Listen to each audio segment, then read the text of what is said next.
భర్త అత్తింటి వేధింపులు భరించలేక ఓ యువతి భవనంపై నుంచి దూకి ఆత్మహత్య చేసుకుంది. హైదరాబాద్ కుకట్పల్లిలోని భవ్యాస్ అఖిల ఎక్సోటికా అపార్ట్పై నుంచి దూకి ఆత్మహత్య చేసుకుంది ఓ సాఫ్ట్వేర్ ఇంజనీర్ మేఘన.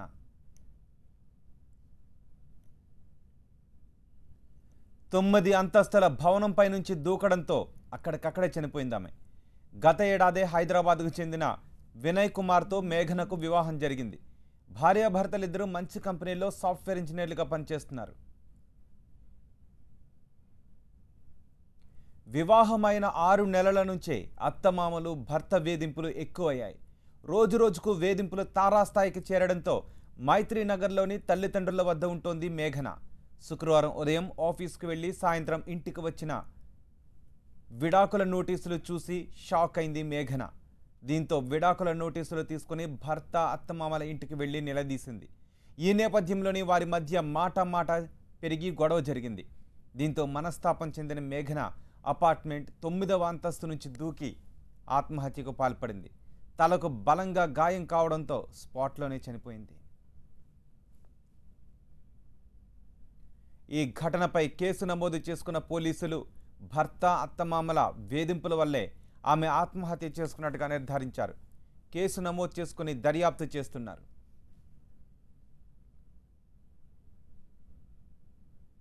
నిజాంపేట చౌరస్తా దగ్గర గల భవ్య ఎగ్జోటికా అపార్ట్మెంటు 9th ఫ్లోర్ నుంచి మేఘన అనే ఒక అమ్మాయి సాఫ్ట్వేర్ ఎంప్లాయీ సూసైడ్ చేసుకున్నదనే ఫిర్యాదు మేరకు వాళ్ళ ఫాదర్ పాండురంగాచార్య ఫిర్యాదు చేయడం జరిగింది. దీనిలో వివరాలకు వెళ్తే జరిగింది ఏంటంటే, నిన్న సాయంత్రం మొన్న 4/4/2019 రోజున మేఘన భర్త వినయ్ కుమార్ తనకు డైవర్స్ కావాలని చెప్పి ఆమెకు లీగల్ నోటీస్ పంపించడం జరిగింది. దానితోనే ఆమె మనస్తాపం చెంది అకస్మాత్తుగా 5/4/2019 సాయంత్రం 3:35 టైంలో భర్త ఇంటికి వచ్చింది. భర్త భవ్య అఖిల ఎగ్జోటికా దాంట్లో అపార్ట్మెంట్లో ఉంటాడు. ఆ బిల్డింగ్ పైకి ఎక్కి టెర్రస్ పై నుంచి 9th ఫ్లోర్ నుంచి దునకడం జరిగింది. దూకడం వల్ల అక్కడికక్కడనే మృతి చెందింది. వాళ్ళ మృతురాలు తండ్రి పాండురంగాచార్య ఇచ్చిన ఫిర్యాదు మేరకు వాళ్ళ భర్త మరియు మామపై కేసు నమోదు చేయడం జరిగింది. వీళ్ళ వివాహమై కూడా 2 years అయింది. 2/2/2017 వివాహం జరిగింది. ఒక 6 నెలలు కలిసినారు. తర్వాత ఆమెకు వేధింపులు ఎక్కువ అవడం వల్ల తల్లిదండ్రుల దగ్గర ఉంటుంది. ఈ నోటీసు పంపడం వల్ల మనస్తాపం చెంది తన భర్త ఇంటికి వచ్చి సూసైడ్ జరిగింది. దీనిపై కేసు నమోదు చేసి దర్యాప్తు చేస్తున్నాం. పిల్లలు లేరండి. గొడవలు జరుగుతున్నాయి. గత 1.5 year నుంచి జరుగుతున్నాయి. పెళ్ళైన 6 నెలలే సంసారం సఖ్యంగా జరిగింది. తర్వాత అప్పటి నుంచి కూడా పెండింగ్గా ఉంది. ఆ అమ్మాయి తల్లిదండ్రుల దగ్గర ఉంటుంది. ఈ నోటీసు పంపడం వల్లనే ఆమె మనస్తాపం చెంది ఇక్కడికి వచ్చి సూసైడ్ చేసుకోవడం జరిగింది.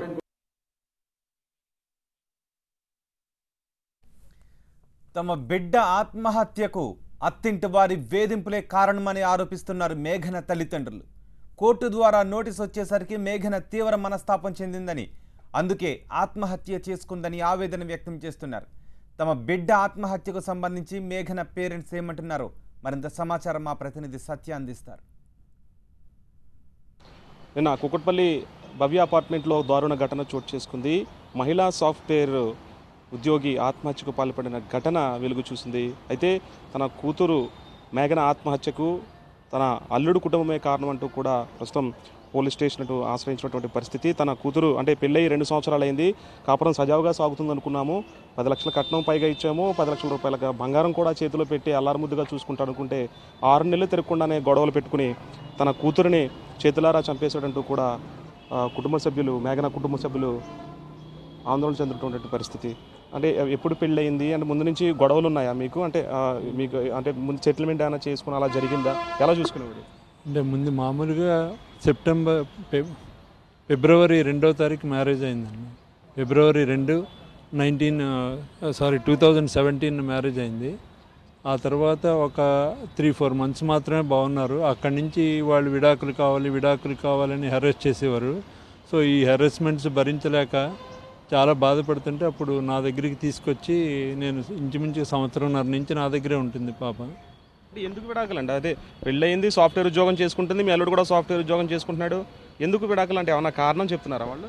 చిన్న సిల్లీ రీజన్ చెప్తున్నారండి. అంటే వాళ్ళు చెప్పినట్టుగా వింటలేదని, లేకపోతే ఇంకోటి ఏదైనా చెప్తున్నారు. కానీ అవన్నీ నాకైతే చాలా సిల్లీ రీజన్స్గా అనిపించాయి.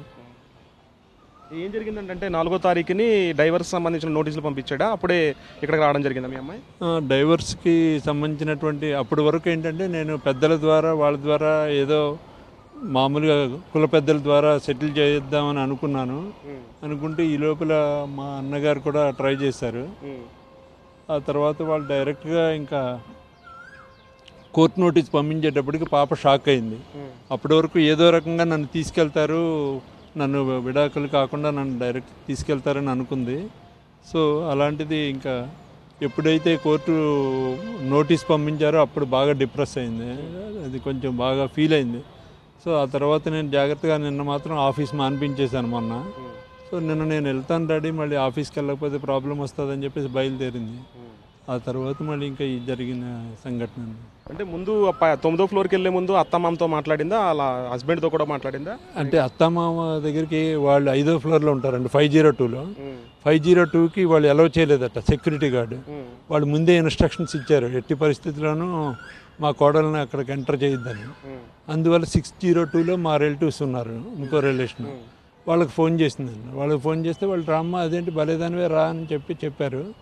చెప్పిన తర్వాత ఆ అపార్ట్మెంట్కి వెళ్ళినట్టుగా చెప్తున్నారు. అపార్ట్మెంట్ లోపలికి వెళ్ళిందో లేదో తెలియదు. తర్వాత బిల్డింగ్ మీద నుంచి పడిపోయిందని, ఆ ఇన్సిడెంట్ జరిగిన గంటన్నర తర్వాత నాకు ఫోన్ వచ్చింది. మన ఎస్ఐ గారు చేశారు. మీ అల్లుడు ఫోన్ చేయడం కానీ ఇక్కడికి వచ్చింది మీ అమ్మాయిని కానీ ఫోన్ చేయలేదు? అసలు చేయలేదండి. అల్లుడు కానీ మా వియ్యంకుడి గారు కానీ ఎవరు చేయలేదు. ఏం పెట్టారు కేసు? అంటే ఎవరి మీద చర్యలు తీసుకోవాలి? ఎవరి మీద అని కాదు, నేను అంటే ఓన్లీ ఈ హెరాస్మెంట్ వల్ల, అంటే డైవర్స్ కావాలి అనే హెరాస్మెంట్ వల్ల మాత్రమే పాప ఇలా అయిపోయింది. నాకైతే ఆయనతో కలిసి ఉండటమే ఇష్టం, నాకు ఇప్పటికి కూడా కలిసి ఉండటమే ఇష్టం అండి. అందుకే ఇంత 2 సంవత్సరాల నుంచి చాలా స్ట్రగుల్ పడింది. నేను అలాగైనా కలిసి ఉంటాను, ఎవరైనా వాళ్ళ ద్వారా కుదిర్చండి అలా అని చెప్పేసి మనం ఏదో కోర్టు ద్వారా పోలీస్ స్టేషన్ ద్వారా వెళ్తే మేము సక్రమంగా ఉండలేం కదా, అందుకని మన పెద్దల ద్వారా వాళ్ళ సమ్మతితోటే నేను అక్కడికి వెళ్ళేటట్టుగా ప్రయత్నం చేయండి అని అంది. ఆ ప్రయత్నానికే నాకు 2 సంవత్సరాల వరకు వాళ్ళు అసలు అవకాశం ఇవ్వలేదు. ఫైనల్గా చేస్తారని చెప్పేసి మా బ్రదర్ కూడా చెప్పారు. 10 లక్షల కట్నం ఇచ్చాను సార్, 10 లక్షలు బంగారం రూపంలో ఇచ్చాను. కుటుంబ సభ్యులతో చివరిగా ఆ బాధనంతా చెప్పుకుంది.